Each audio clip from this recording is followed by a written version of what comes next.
Hi hello అందరికీ. ఇది వచ్చి కుతుబ్ షాహీ హెరిటేజ్ పార్కు.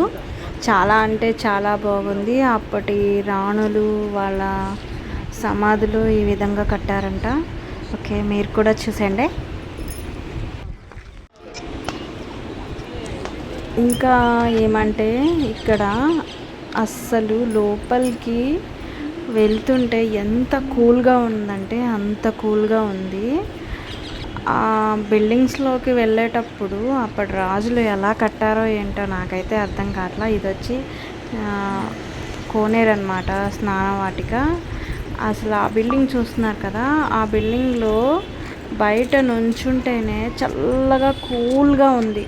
అసలు నేనైతే ఏమనుకున్నానంటే లోపల ఏమైనా ఏసీ ఉందేమో, చల్లగా అనిపిస్తుంటే ఏసీ ఉందనుకున్నా. తీరా చూస్తే అసలు ఏసీ లేదు, ఏం లేదు, అంత చల్లగా ఉంది. అప్పటి వాళ్ళు అసలు ఏసీ లేకుండా అంత నేచర్ని ఎంజాయ్ చేస్తూ అంత కొండరాళ్ళతో కట్టారు. ఇప్పుడు మనమైతే టైల్స్ ఇవన్నీ పెట్టుకుంటున్నాము. ఆ టైల్స్ వల్ల జారిపోవడం, పడిపోవడం అట్లా ఉంది. అసలు వాళ్ళ కట్టడం అంతా కొండరాళ్ళతోటి చల్లగా ఉంది. అసలు ఫ్యాన్లు ఏసీలు కూడా అవసరం లేదన్నమాట. అంత